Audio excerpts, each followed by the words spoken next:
Assalamu alaikum, dear viewers. Today I'm going to talk about the oil crisis in Pakistan and the reasons. तो dear viewers, as you know, हमारे पाकिस्तान में आए दिन जो oil crisis की increment है वो बढ़ती जा रही है।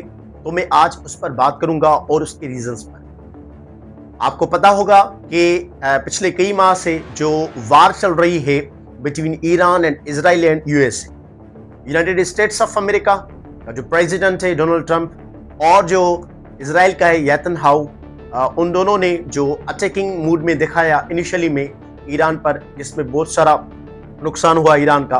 But in the response Iran ने भी कुछ कमी नहीं दिखाई, उसने भी अपने हिसाब से अपना जो अटैकिंग पावर है दिखाया है। लेकिन उसके जो वजूहात है वो तो हम उस पर इंशाल्लाह नेक्स्ट वीडियो में बात करेंगे। लेकिन उससे क्या हुआ, उससे इफेक्ट जो मुल्क बाकी मुल्क है उस पर इफेक्ट क्या हुआ।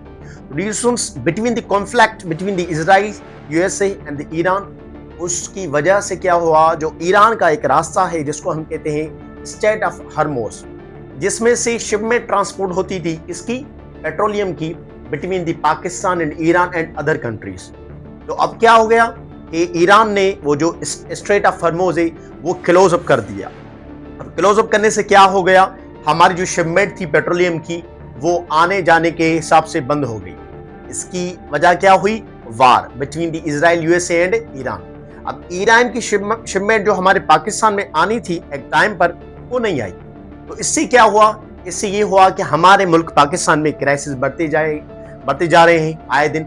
आपने देखा होगा कि कल रात ही जो न्यू अपडेट है अकॉर्डिंग टू पेट्रोलियम के हिसाब से हमारे मुल्क पाकिस्तान में जो फी लीटर है 458.4 लीटर हो गया है हमारे पाकिस्तान में, और जो इसकी हाई स्पीड डीजल है बेसिकली वो 520.35 पीकेआर हो गया है हमारे पाकिस्तान में। प्रोड्यूसर्स, अब मैं ये बात बताना चाहूंगा कि आपको देख रहे हैं कि कुछ मुल्क के बिटवीन क्या हो रही है, वार हो रही है, और उससे क्या होता है इफेक्ट मूवमेंट आ रहा है दूसरे मुल्कों पर। तो अब तो यही बात होगी कि ईरान का जो मसला है इजराइल और यूएसए पर, वो अपनी आप पर हक के और उनका जो भी है वो अपने आप से हो कर रहे हैं। लेकिन इससे क्या हो रहा है कि दूसरे ममालिक हैं उस पर इफेक्ट हो रहा है। हमें क्या करना चाहिए डियर स्टूडेंट्स, हमें इस पर पहुंचाने की क्या वजूहत होगी। जो भी हम स्टूडेंट्स से, जो भी हम टीचर से, कुछ ऐसी बातें क्रिएट करें हमारे सोशल मीडिया स्टेप पर जैसा कि बाकी लोग देखें, और इससे क्या होता है एक इफेक्ट मूड होता है। देखें ना, अब कोई भी एक लेबर, कोई भी एक मजदूर है और जो डे में 1000 अर्न करता है, अब वो लेट्स सपोज उसकी ट्रांसपोर्ट है, एक बाइक है उसके ट्रांसपोर्ट है, तो वो 458 कैसे करेगा मैनेज। तो बेसिकली अब यही बात है जो हमारे ममालिक में हो रही है। तो आए दिन भी इंशाल्लाह बेस्ट ही होगा, क्योंकि अब 458 जो क्राइसिस हुई है वो स्टेट ऑफ हॉर्मुज़ की वजह से हुई है। लेकिन अब ये नहीं कह सकते कि स्टेट ऑफ हॉर्मुज़ बंद हो गया तो हमारा मुल्क जो है पीछे पड़ गया है। लेकिन इससे इफेक्ट हुआ है, इफेक्ट किस बात का, ऑयल का।